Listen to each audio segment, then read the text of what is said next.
DC here, hi guys. Well, we're going on in the VEDFAM series, coming along quite well. And I've got to say, for the moment it's not being too difficult. But let's not underestimate it. I mean, the crunch will come. When there'll be other things to do, and all of a sudden, oh, I haven't done my VEDFAM yet. Okay, what would I want to talk about today? I was wondering if some of you had seen in the newspaper the same fact or article that I did. It must have been pretty impressive because it was a fact about somebody in Canada, and we could read it over here. A couple in Nova Scotia who won, if I recall correctly, something like $11 million in the lottery.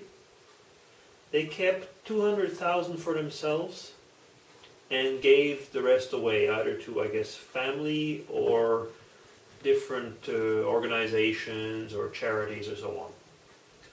I saw a picture today of the couple, and if I'm not wrong, the lady actually had just come out of some type of chemotherapy. She didn't have any hair on her head. And I was looking at that and I was thinking, wow, that's a level of generosity or selflessness that seems to me almost unbelievable. I cannot imagine, I must be very frank, I cannot imagine doing that myself. I could imagine giving a certain amount away to the needy or whatever, but I mean, to be very honest, I could not imagine, giving the lion's share away to, let's say, somebody else and family or very close friends or relatives that were in need, but not the way that these people did it. And I was wondering about that. I mean, where have things changed over the years? Probably nothing. Because as you can see, I don't know of any period in history where it really was like that. There's a little segment for those who are into New Testament literature, and I mean, some of you will bring me other examples up, I'm certain. But I'm thinking of something that I read in the New Testament, where they put everything together in the Jerusalem church, and that is the story of Ananias and Sapphira, depending on how you want to pronounce it. But not getting into that story. But the whole story is that things were put into common with a lot of tensions that came up. Once again, I'm not going to actually get into the whole details, but the thing is that there were tensions that came up in here. Interesting. Because it shows that if people give things away, others, I would say, lay stakes, lay claims on what is given away, laying claims on things that don't actually even belong to you, and then start complaining. And, oops, just a minute. Mr. Dago is barking. I'll let him in.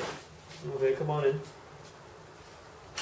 You interrupted me in the middle of a YouTube vid. Did you know that? Okay, let me continue. Yeah, just walk through. Anyway, you guys can't see him. He's just there. Now, the fact is that a few years later, again in the New Testament, we hear about churches gathering collections for the Jerusalem church, which meant actually that it seemed that in this case, this experiment of sharing and giving away all your goods turned out to be a failure. Now there's other reasons maybe for a failure here, is that people at that time expected the end times, the coming back of Christ and so on, and so finally they just didn't didn't manage the finances correctly. But the point I'm trying to bring is that very often when everything is given out and not managed, it turns into chaos. I'll get back to that couple. The generosity that they showed towards others cannot be, I would say, demeaned, because they kept such a little amount for them, and from what I saw, they were a couple that could be in need.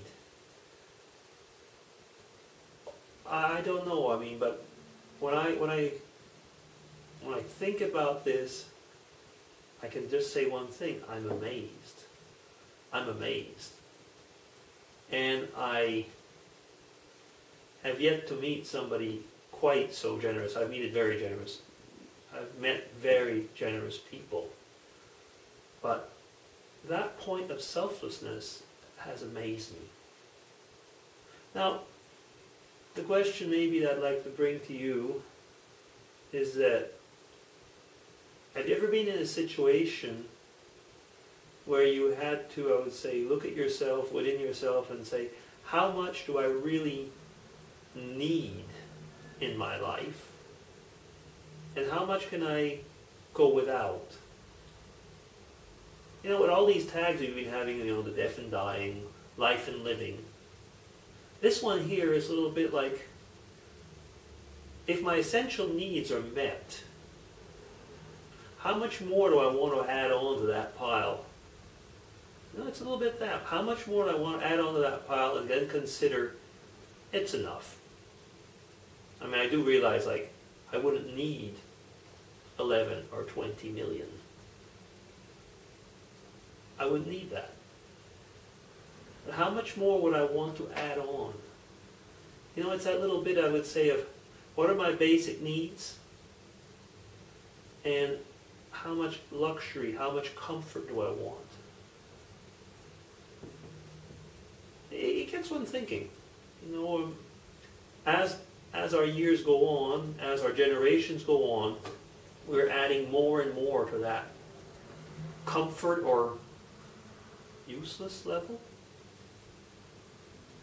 No, it got me thinking. This little article about these people that gave away the lion's share of their winnings really got me thinking about how much extra on my basic needs do I need, and how much of that extra is just my selfishness? Anyway, another little thing to think about. DC signing off. Let's keep on with this VEDFAM. Signing off, and take care, all of you guys.